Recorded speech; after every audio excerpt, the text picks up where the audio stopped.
Hi, everyone. Good morning or good evening or good afternoon, depending on where you're calling in from or tuning in from. Thank you so much for joining us. You will notice that your microphone and camera are not on and that you can't even turn them on, and that's how this system works. But it does not mean that you can't interact with us throughout the entire program. There is a chat box on the right, and for those who are on live, if you wouldn't mind letting us know where you're tuning in from today so we can see who's out there. I already know our good friend Sari is on the line, which is awesome.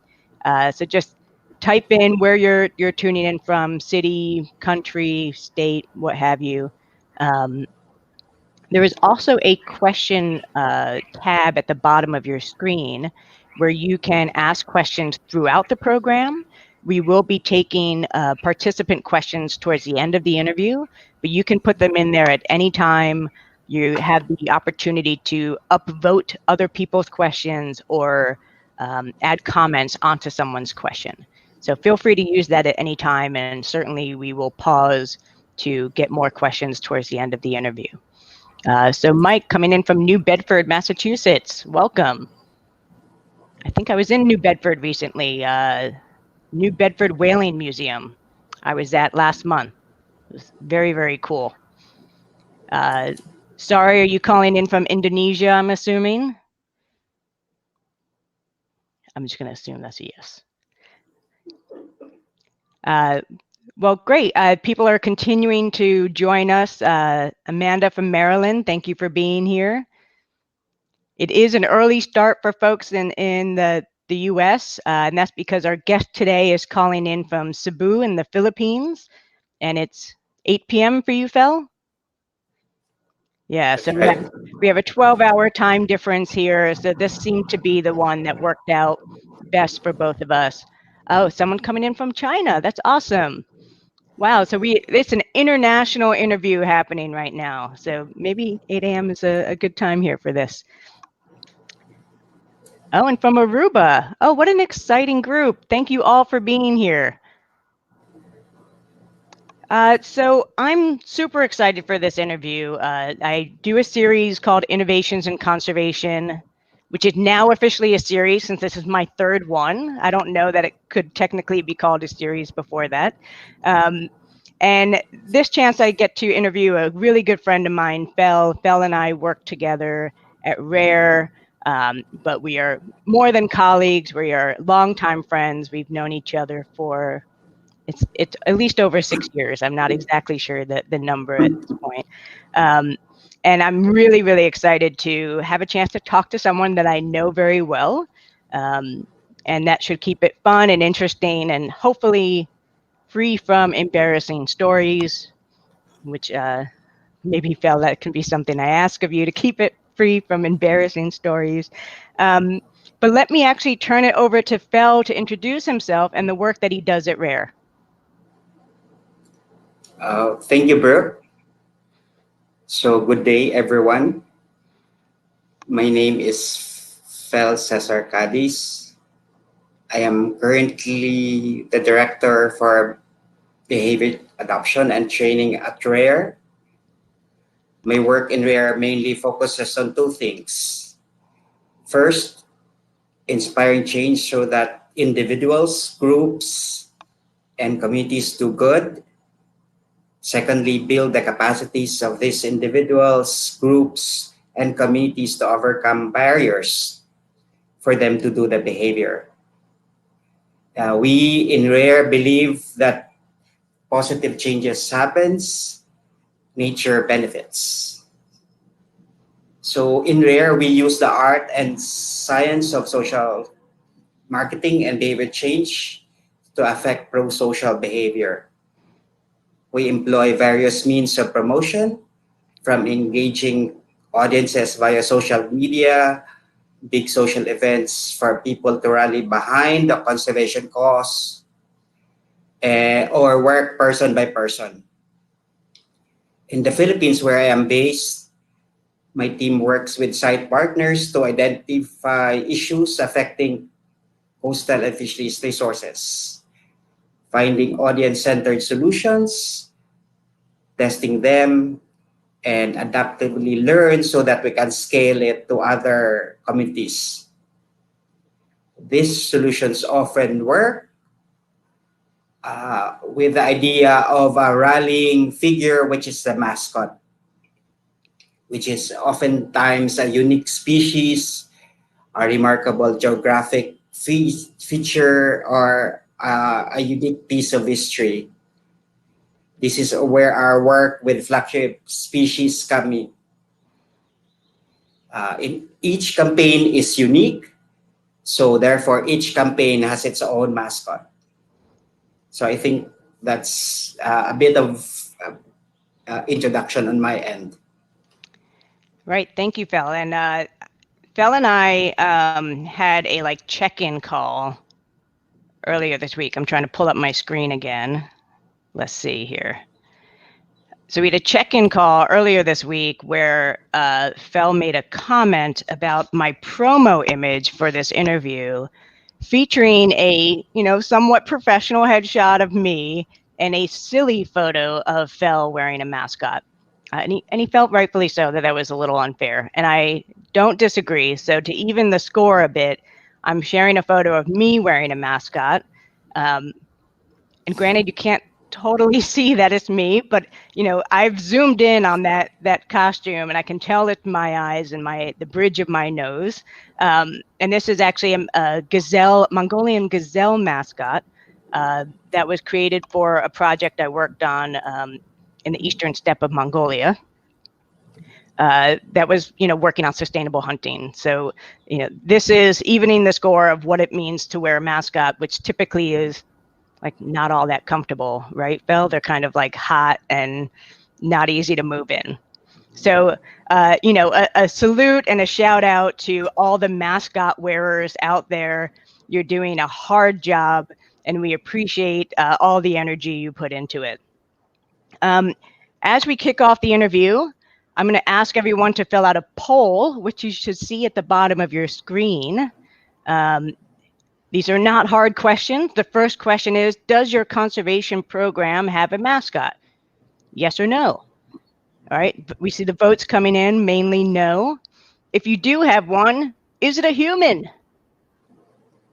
And also mainly, oh, I see it moving. For those that have a human mascot, we're going to ask you to send those to me afterwards because I definitely want to see them. That's awesome. Thank you for doing the poll. As you heard from Fel's description of his work, there's 100 different things we could talk about in this interview. Everything from, sustainable fisheries to fisheries governance to every aspect of the campaigns you're doing in the Philippines. But I actually invited Fel onto this interview specifically to talk about mascots, and even more specifically to talk about what I consider an innovation in the Rarest Fish Forever program in the Philippines is the introduction of a human mascot. I talk a lot in my work, especially when we talk about designing materials and messages, about the need to show people doing the behavior. In conservation, we tend to go to showing images of the behavior we're trying to stop, that we're trying to end. And that actually has the wrong reinforcement mechanisms. We tend to actually reinforce the undesirable behavior when we do that, even with that, red don't sign over it. So I found it fascinating that the Rare Philippines program has started to introduce a human mascot. So I definitely, am appreciative that Fel is willing to come on and talk about this. The first, for those of you who are familiar with Rare, and if you're not, please go to rare.org and become familiar with Rare. Rare is really known for utilizing species-specific mascots. I think it's been 30 or 40 years now that's been one of the key elements of Rare's social marketing behavior change campaigns. And they're often created to better connect humans with the mascot. especially for species that, or humans with the species, especially for species that you don't get to see very often, might be a little bit elusive, or maybe that they don't have great affinity for currently. So Fel, I'm love to hear from you with this history of using species-specific mascots. How did the decision come to be to create a human mascot for this program? So, Brooke, you're very right. When we introduced pride campaigns in the Philippines, we started actually with many flagship species that are either birds or fishes, Mm. and the mascots are developed around them. It was in 2013 when one of our applied alumna, Catherine De Mesa, started to pitch the idea of a human mascot. Her initial idea came from her own insight from her own campaign. She argued that if conservation is about people, then mascot should be a human, right? So that's when the whole conversation started with what if we do a human mascot, a fisher mascot with a model for other fellow fishers. And Fel, So Kathy's the name of the campaign at mascot, that Kathy's campaign at that time had like a species mascot. Is that right? that's right, red grouper. Red grouper. Okay, so they already had a mascot, and she started to think, maybe we need a human. Okay, uh, and sorry, continue on. So you were about to tell us about this human mascot. Yeah. So based on that initial conversation, we then went back to research and said, if it's a human mascot, who is he? So we basically gathered all our information from previous research, from our pride campaigns, and began to start the development of the persona of the mascot. And that's when Profi was born. Hmm. Profi is short for professional fisher. Cool. That's fascinating that it was. I mean, I just can't imagine how hard it is to think about, we're going to create a human character that represents our audience, or our audience's ideal behavior. And that is, for any marketer or advertiser, tends to be a hard thing of how do we portray and represent our audience in a way that appeals to the most people possible. So you're saying you guys basically created an audience profile, and that's what Profi was born from. Yes, that's right. So whenever Profi comes out, he has a personality. Hmm. And not only a personality, but also a behavior that he is promoting. So in the Philippines, whenever you see Profi comes out, he promotes four sustainable fishing behaviors. One, to register and get license for fishing gears. Second, to participate to meetings, report catch. And lastly, fish in the right place using the right gear.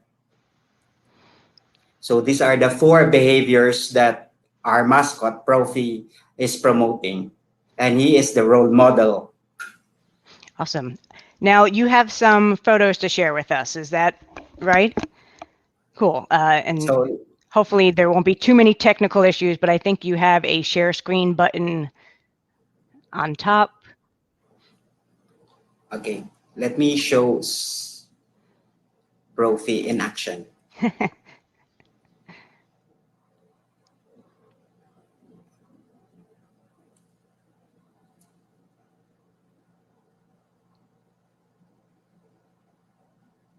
And something our viewers will see here as well is that Profi is a lot more than just a mascot. So I'm excited to hear you take us through what some of these images are. So that's Profi. That's some of the materials where he appears. That's a billboard where he is presented together with the mascot, which is a crab, and his family.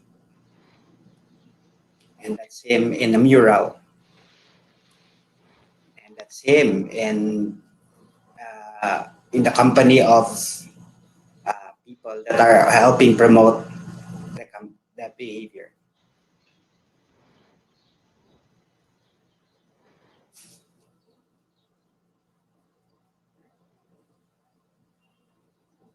I think that's it, bro. Yeah, so can you keep those up? Actually, do you mind? I have some questions I want to ask you about that. Also, by the way, I see Megan Hill just joined, so let's give a hello to Megan. Hi, Megan. Megan, we also known for a long time from Rare, so it's great to see old friends.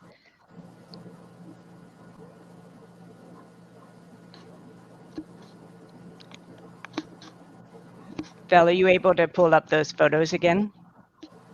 Let me share it again.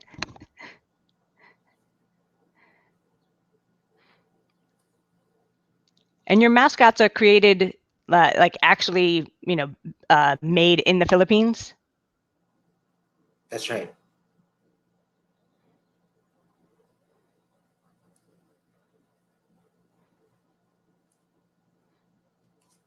You can see the pictures.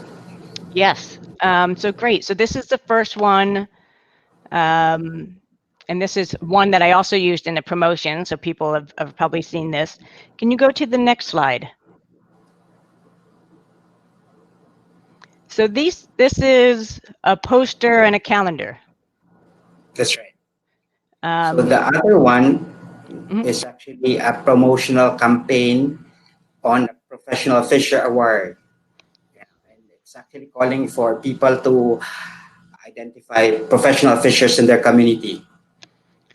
Oh, so you could like nominate a professional fisher.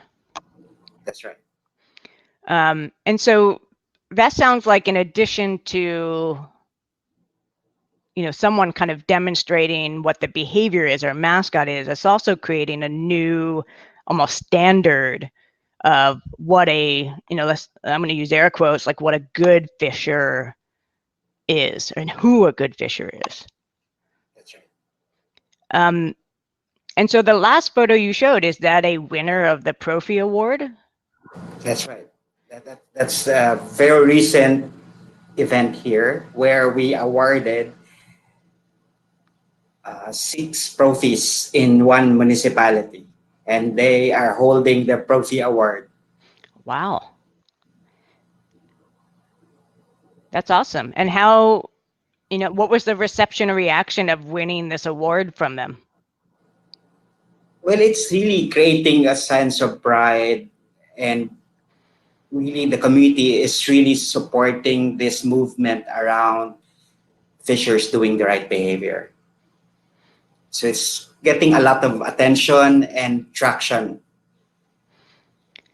And when Profi as a mascot, so was he first introduced in like the illustration poster form, or was he first introduced as a physical mascot? So he was presented both as a caricature and also as a mascot, you know. So as you can see, his image doesn't change whether it's a mascot or a drawing. And when he first came on the scene, I mean, so Rare has been working in the Philippines for, I feel like it's coming up on 10 years.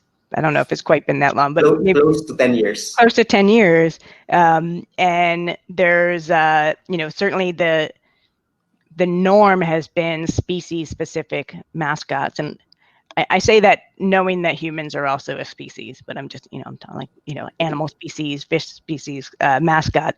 What was the reception when, this first human mascot showed up? Well, people were first surprised, Hmm. having seen many of the fish and baby coral mascots in the past. But when we introduced Profi, including the behaviors, that's when they said, this is different from the previous campaign because the previous campaign is more conservation and protection of species, while this professional fisher campaign is about food security, securing future, and securing for their families. No, so it became very personal. Now, I mean, Profi is a fisher, and with all these fish mascots out there already, is there tension between a fisher mascot coming in and having his potential catch be a mascot there as well? That that is a very interesting question. Let me show one picture. Sure. So that's actually Profi with another fish mascot.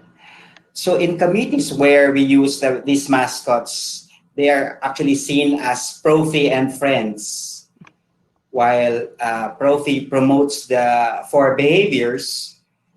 The visibility of the other mascot says that if the promotion of the four behaviors is effective, the fish species, which is the mascot, another mascot, can grow and be big and the population can rebound. So there's like this whole story presented in the two mascots being in the community events. Hmm. Um, I feel like I remember when we were working together, and I don't know if this has come up again since then, that there were sometimes challenges with using a fish mascot that, and so context, when deciding which species to use in a mascot, it's either the most rare, unique species that is, maybe people don't get to see that much or is super beautiful, or do we use a fish species that's economically very valuable for the community because they have the most connection with that and they rely on it. But I know the question came up, if we have, let's say, a red grouper or a fish that is often caught and eaten, what does it mean to have a charismatic mascot of a species that you might find on your dinner plate that night? Has that come up sometimes, and does Profi help with that? I think Profi brings the idea of uh, if conservation is to succeed, people have to see the effects of it to their lives, right? Mm. So I think that's the value of having human mascot. And it's really connecting those pieces that we haven't seen before. No. So doing the right human behaviors promotes, for example, food security Mm. or ensuring that you have fish in the table. So I think that's the value of Profi being human and being close to the target audiences. And actually, something that really resonated with me of what you just said is, I know with any kind of behavior that's about benefits to happen in the future, even if it's slightly just out a little ways. So this is always a struggle with people saving money, is connecting current behavior with future results and benefits. And it sounds like this concept of using both Profi with a fish or other local species mascot is helping to connect that dot a little bit more, even more intuitively or quickly than how we would normally as just our human nature. Yeah, that's right. So in the Philippines, we started with the four behaviors of Profi, and that has gained a lot of traction. we are slowly actually introducing other behaviors that are complementary to the four. Hmm. So examples of this will be a responsible fisher also saves, or a responsible fisher also is aware of the fish, the quality of the fish that is being sold in the market depends on how he handles it. Hmm. So there's like a fishery practices improvement behaviors. And when you say a behavior is a professional fisher saves, is that saves money? Yeah, that's saving money. Okay. Wow. Yeah. So it's a whole, all the aspects of what it means to essentially be like an independent business person. Yeah, that's right. Wow. Um, Now I know that. So when was Profi introduced? How long ago? 2014. So roughly around he's 5 years old. Wow. Man, time flies. I should have done this interview like 2 years ago. Wow, I can't believe it's been that long. So I'm I'm sure that over a 5 year span of time, there's been a lot of things that you've heard, you've seen, you've learned about having Profi out there as a mascot and as a, you know, for all intents and purposes, a messenger of the campaign.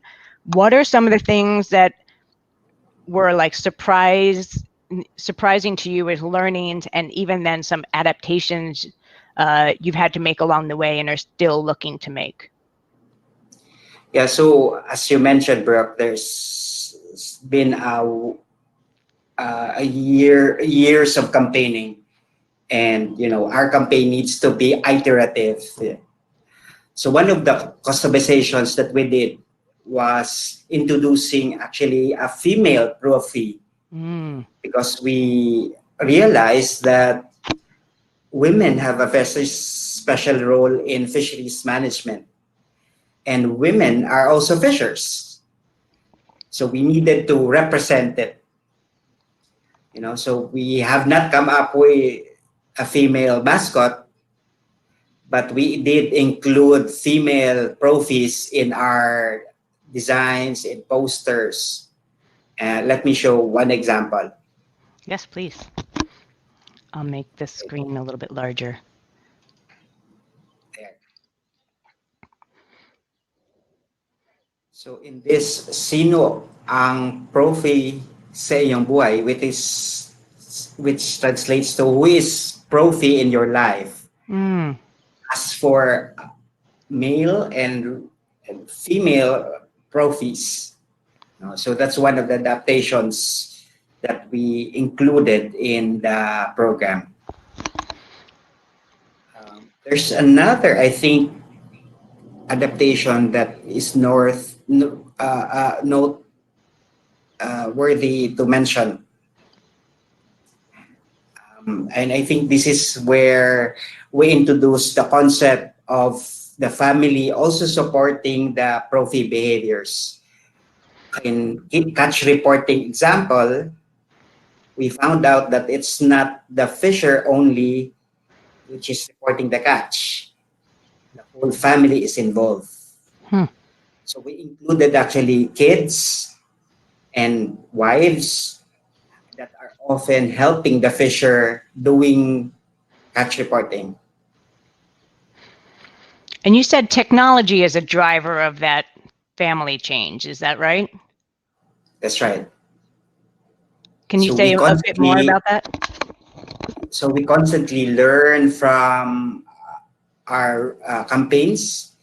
We conduct inside interviews, and when we go back to our original concept and enhance it.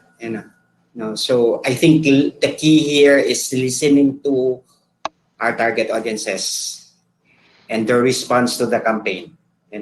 And we keep the campaign alive in doing so. Yeah, that's a great point, and I definitely want to emphasize that because there are often a lot of questions about, where do we go from here at the end of a project? And your project might be a year or 2 years, and there's often a lot of data collection that happens, but questions on how to actually apply those insights and data into the next phase of a program. And I think this is all a great example of that, of, the listening and then the adapting based on what you're hearing. So it's, not that, Profi as a male was wrong, but it was maybe more of a narrow slice that needed to get expanded upon and grown. Fel, can you share more about the catch reporting and how the kids got involved? So we found out that for fishers to report, they need to know how to write and read. That is not often the case. So when we did interviews in the initial rollout of the campaign, we found out that the report of catch behavior is low. And we found out that the reason why it's low, it's because fishers don't know how to read. So we included now the people in the around are the fisher that knows how to write and read. And we have actually cases where it's the kids and the wives that are writing the catch report. That's great, and I very much appreciate again this method, this practice of, we're seeing an issue, we're going to really explore what some of those causes are, what some of the drivers are, and then what are some solutions. And even solutions that, families are figuring out on their own, which may be, I'm not able to use this app or this spreadsheet, but someone else in my family can, and then beginning to represent that a bit more in the messages and materials. It's great. So Should I stop sharing? Let's keep it up for now in case some questions come up about it. So I'm just going to keep it to the side of the screen. What is next for Profi? And is actually, before I ask that question, this is another one that came up. I'm in the morning. My brain is like half there in the morning most of the time. So now that there's like a male Profi and a female Profi, have they started to have their own character names as well? Is it, like, Fel, the, male Profi, and Brooke, the female Profi? So Profi has been introduced for 5 years, and we said that we want to be more personalized in our approach. So our strategy is to message that everyone could be Profi. So as you see in the earlier pictures, we are now nominating and awarding individuals to become profis. So these profis are actually real persons, and they have names, right? So in some of the murals, you can see the name of the person, and that's the profi of the municipality. Cool. So they actually assume real names and personalities. That's great. So I mean, it really is. It's like a personality type or a category of person that then can get localized and even more personalized depending on the site, which I think is really smart to actually avoid, some issues sometimes that even, corporate advertisers have, where it's like, that individual person doesn't represent me. So this is more like, this is a personality type that I can kind of get on board with. That's awesome. And so you mentioned earlier that Profi has a personality. How would you describe Profi's personality? Well, he always smiles and he actually appreciate people that are doing the right behavior.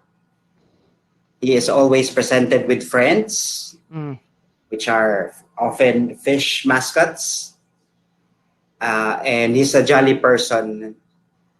So he exudes positivity and the mm, belief that people can change.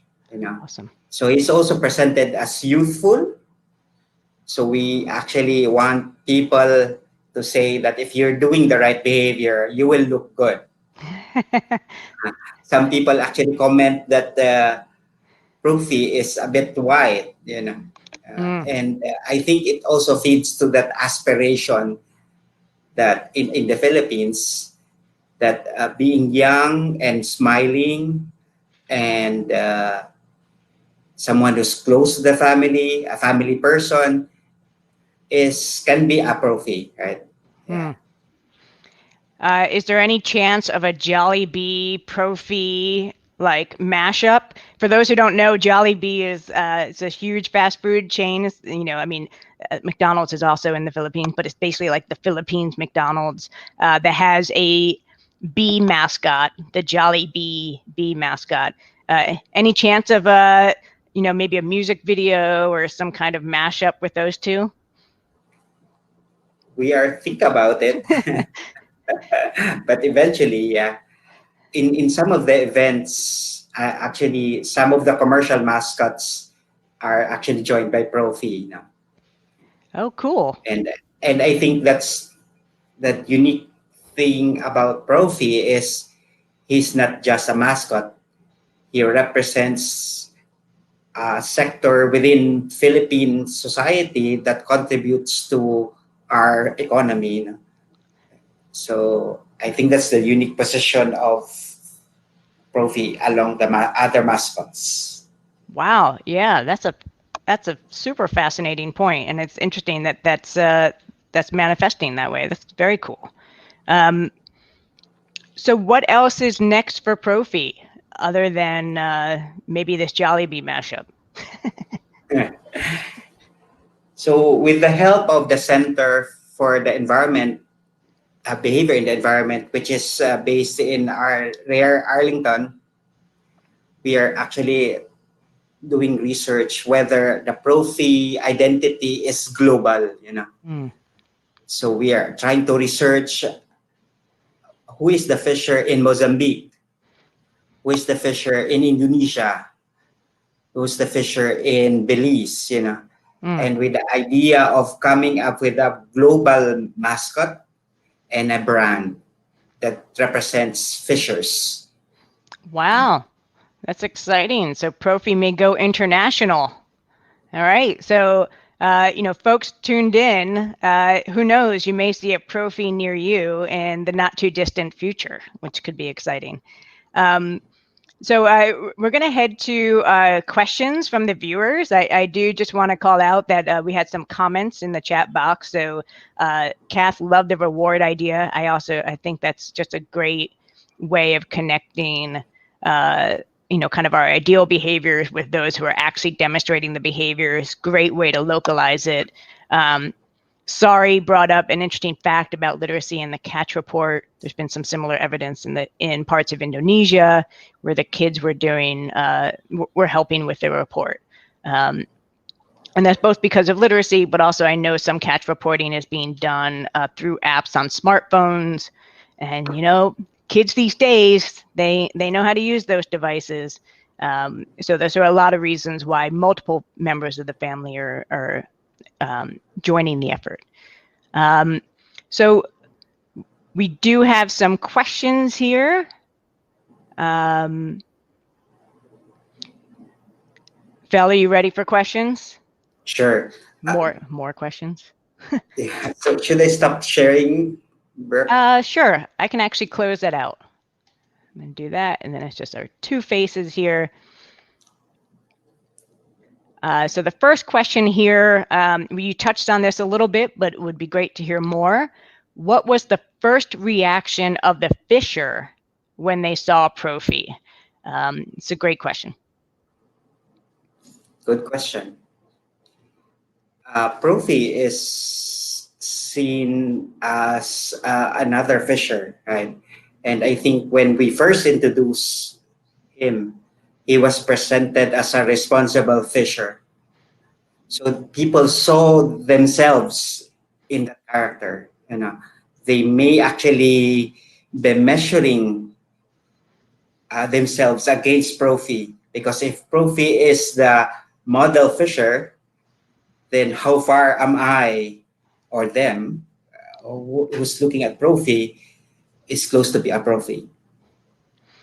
And because I can imagine, for myself, even if I saw a character that represented the best of these behaviors, I certainly would see how I measure up. And I think it may be different depending on where you are. I may feel some insecurity about that, whether or not I measure up. How do you translate that into aspiration as opposed to people kind of shutting down from that feeling? Yeah, and that's the whole campaigning behind Profi. Yeah, and the messaging is you can be Profi. You know, it doesn't mean that you have to do all four behaviors. You can do one behavior at a time. With a long-term aspiration of becoming Profi. So we slowly introduce also the behaviors and introduce a messaging that not few people can be Profi, everyone could be Profi. That's awesome. I really love the inclusivity of that as opposed to, I can even see in like health and fitness, there can be that intimidation factor. And I like that you've used positivity and encouragement and aspiration to overcome some of those insecurities and encouragement. It's great. Great question. Okay. Next question. Did you do any qualitative research on Fisher's reactions and wondering if the target audience was already ready for action based on a CAP or quantitative survey? Yeah, when we first introduced Profi, it was just an idea, Hmm. and he was introduced basically at the beginning of the campaign where we had enough information about fishers.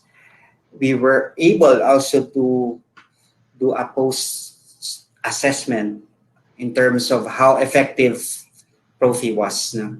And the adaptations that I mentioned were actually based on those post assessment results.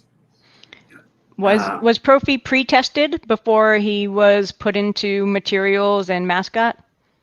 A lot of pretesting, and in the Philippines, we deal with different types of fishers. Now, so coming up with the face of Profi, the clothes, even the hat was actually debated. So we had to go through an iteration of Profis before we can finalize him. Wow. So, and that happened at the early stages with some Fisher inputs as well, I'm assuming. Yeah. So Profi was a creation of Fishers. Wow. So Megan has a follow-up question. So his whiteness or lightness of skin is intentional? Well, it wasn't really intentional at the beginning. Many people actually commented on it. And surprisingly, many of those that gives these comment are actually foreigners or US Peace Corps in the Philippines. And when we were checking this during the assessment period, fishers don't actually see it's a problem. Right. It's again as an aspiration. Hmm.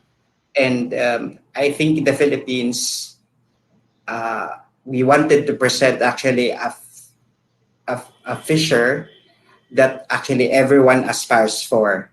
You know, a good-looking face, almost mestizo, and almost with a square jaw. Square jawline, nice. And certainly, we can get into discussions, debates, even in terms of, whiteness being an aspiration, right? And everyone from different cultures is going to have a different perspective on that. And certainly, my assumption now is that it is a cultural aspiration and one that's not, change isn't currently being pressured against that as an aspiration in the Philippines. Is that correct? Yeah, Go that's ahead. right. But of course, we're studying that eventually, when we move Profi as a mascot to real people, they better represents the sector, Mm. the real Profis. So when it gets localized, it should reflect the actual Yeah. individual profis, male, female, child, whichever. Okay, great questions, great follow-up questions. We're really getting into the meat of something, which is awesome. And there's still time to add more questions for those who are on the line if you want to add something in here. So next question from Mike, does Profi talk? And are Profi's personality or actions programmed, designed, or left up to the performer? And I'll add to that, I'm assuming there's more than one mascot wearer? Or is it just like one person that wears Profi all the time? So Profi is everywhere. Hmm. In almost all of our campaign sites, there's a local Profi or there's a mascot. So there are many Wesker wearers. Right? That's first. Huh. Second is, does it talk? No. Mm. No. And Rare is a long history of saying that mascot shouldn't talk. But surprisingly, bro, I went to one of the campaigns in Lao with you, and their mascots talk, right? Yeah, I And, actually am and thinking one of the Mongolia ones, the fish one also talked. Maybe I didn't know that was a rule. and I think there are many reasons why a mascot shouldn't talk. One is, I think, uh, mascots should be seen as individuals, and by them talking, the identity of the person behind the mascot is revealed. And I think that's the reason why many mascots in the world don't talk. We don't want to associate a person inside the mascot with the mascot that, or the idea that the mascot represents. Right, I think Disney probably follows some very similar rules as well. Um, and let me I know there were a few questions in that one. I'll make sure. So the second part of that question was, is the personality of actions of the Profi wearer, is that program design? So basically, is there almost like a brief that they have to follow, or does each wearer get some creative license to, act as Profi differently? So for you to wear a mascot, the Profi mascot, you have to be brief on the personality. Ah. So everywhere Profi goes, he has a signature move, things that he can do or not do, and basically carrying the same personality regardless wherever he is. So there's like a program for Profi to be used. Wow. That's very cool. I think you're probably giving Disney a run for their money pretty soon. Do you know how many actual Profi mascots are there? So in the Philippines, I think there's 7 Wow. running around. And I'm assuming they never run into each other. They never run into each other. Yeah, that's good. One of my main gripes, and Phil, I think you've seen this, like, so New York City, Times Square, you have all these basically fake mascots. Um, and you can have like two Elmos in one place or two Supermans in one place. And to me, that's a no-no in the mascot world, is that, there's only one of these characters. There should no child should be seeing two of them in one place. It does kills the mystery of it. All right, Mike, thank you for that question. That was a great question. Do you think a female Profi mascot would be coming up? I think there's a possibility of a female profi, especially if we start promoting other behaviors that are specifically the role of women, like gleaning.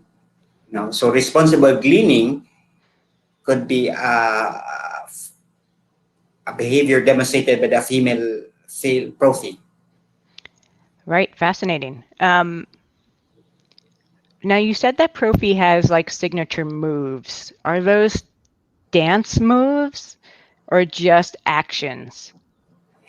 Actually, all the moves are around promoting the four behaviors. So either holding a cell phone, dialing in, Mm-hmm. reporting catch.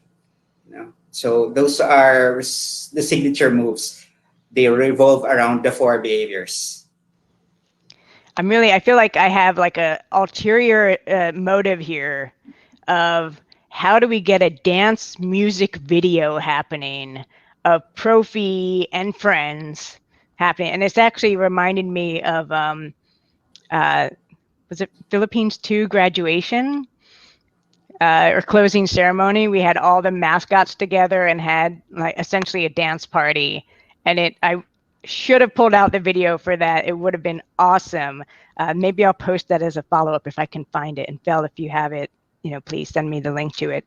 It was, Sure. to use my 90s slang, it was off the hook. Fel, we have actually another question coming in. This is from Stuart. So, hi, Fel and Brooke. When executing a behavior change campaign, are there optimal times to use the 7 mascots? When is strategic, and can you potentially overuse mascots?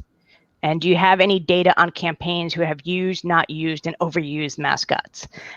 So there's a few questions in here. I think let's start with the first one of, are there optimal times to use multiple mascots at once? And what is the chance of overusing mascots? So really getting that like Profi fatigue even. So the Philippines is geographically separated. So the likelihood of two mascots, two profis, actually to be in the same area is unlikely. Mm. Second is it's difficult actually for one mascot, like in one municipality, to be present always in another municipality because of the unique characters of the mascots. So oftentimes, if they go, they are seen as visitors. Hmm. So one, again, the likelihood of them together is low. And second is there's never an overuse of mascots. Um, there are actually very specific events where we bring them together together, and that's when there's like big events and regional scale celebrations. Mm. Great. Let me see if there's another part of that question. I think you answered it all. There was a question on, do you have any data on campaigns who have used, not used, and overused mascots? I know that you do have, Rare does have some research done on the use of mascots, which maybe we can circulate after this call if you have access to them. I can actually post links to them, I think, if they're linkable, in the chat box here. And even if anyone who's on here now comes to see the replay, they can access everything in the chat box and access that. But there has been some research on this done already, right? That's right. Although the research were around comparing the effectiveness of terrestrial mascots and marine mascots. Mm. It's never been a research of a campaign with or without a mascot, because Rare's campaign has always been centered around a mascot. And I will assume, to add on to that, there's probably not been research on overuse of mascots. Although it raises the question for me of whether or not in the corporate sector they have any research on that. So that could be something interesting to look at. Yeah. One probable, not direct answer is you can never overuse a mascot because it's simply very hot, you know. I mean, in rare Philippines, we have a 30-minute rule. No one person should wear a mascot more than 30 minutes. So you cannot bring a mascot for a whole day. Right. It would only be 30 minutes. And if it's longer, it requires more people. Right. And then, also you mentioned being kind of selective about which events the mascot shows up for. So that can help keep the mystique and mystery of it alive. So it's not like, oh, great, it's, Profi again. It's like, yay, Profi. I mean, we also have to look at as sports as an example here. Look at professional baseball. They have like a game every single day during the season, sometimes twice a day, and people still love to see the mascot. Certainly you have more of a turnover of audience in that sense, but there is this sort of excitement around mascots showing up and the potential to meet it and interact with it. I'm 41 years old, and when Mr. Met shows up, I lose my mind. Same with Disney. Disney appeals to all ages for that reason.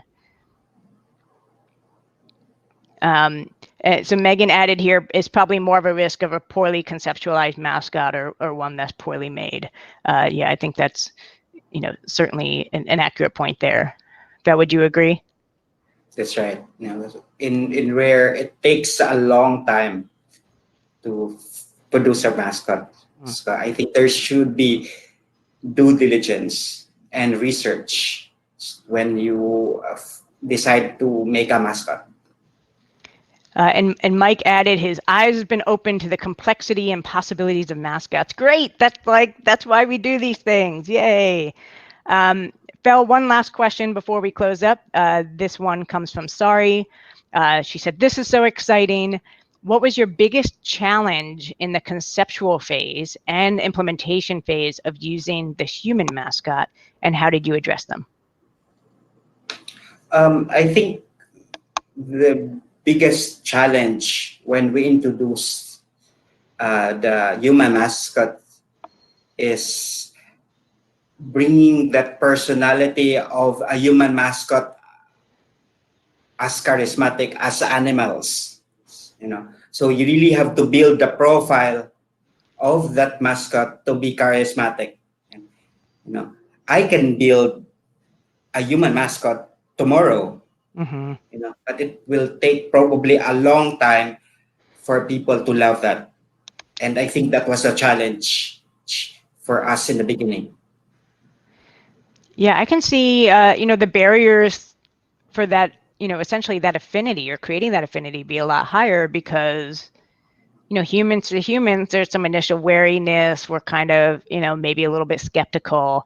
Whereas when we see a fish or an octopus or something, it's just, none of that baggage is there. It's just like, oh, it's a cute fish, yay. Whereas a human, it's like, who's this person and what are they up to and what do they represent?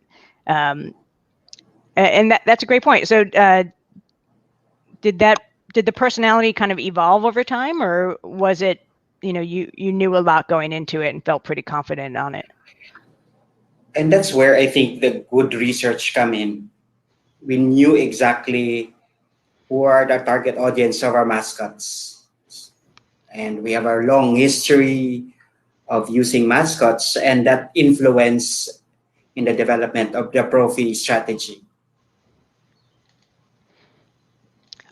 Awesome. And we are just at our 1 hour. I'm going to put up just one more slide. This is my wrap-up slide. Let's see if this works. All right, I want to have Fel, I want to thank you so incredibly much for being here with me today. I feel like I could literally do this for another hour and chat with you. Same here.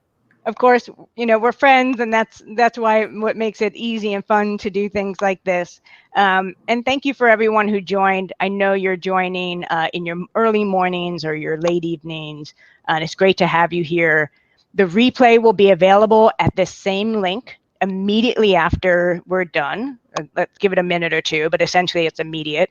And for those that ask questions, you can always go back to the question box in the replay, click on a question, and you will automatically be fast forwarded to the answers. That's a cool feature of Crowdcast. I have a call to action at the bottom of the screen. If you have recommendations for future interviews I can do, please fill out that survey. I'd love to hear, you know, I don't do these that often, but I'd love to hear from suggestions that you have. I do have a little bit of a donate button here that I've never used before, so I don't know how well it works. But, you know, feel free to donate some coffee or a beer to me to help kind of fuel these interviews in the future. As you see, I'm a big coffee drinker, so I need it to keep these going. And I actually have my next interview scheduled already. So it's going to be June 20th at lunchtime, US, Eastern Standard Time. This is going to be an interview with Cindy McInnes of the Whale Mobile. Whale Mobile is an inflatable humpback whale that adults and children can walk inside of to learn more about the anatomy of a whale. And she's actually seen great results of it, of inspiring action among school children. And Fel, I hope you'll join for that one. I think it'll be interesting, a nice build upon of what we did here. We're getting some love in the chat box. Again, thank you everyone for joining. Fel, thank you so much for being here. I really, really appreciate it. My pleasure. And maybe we'll do it again once Profi goes global. Certainly. Thank you, everyone. Have a great rest of your day and the rest of your evenings.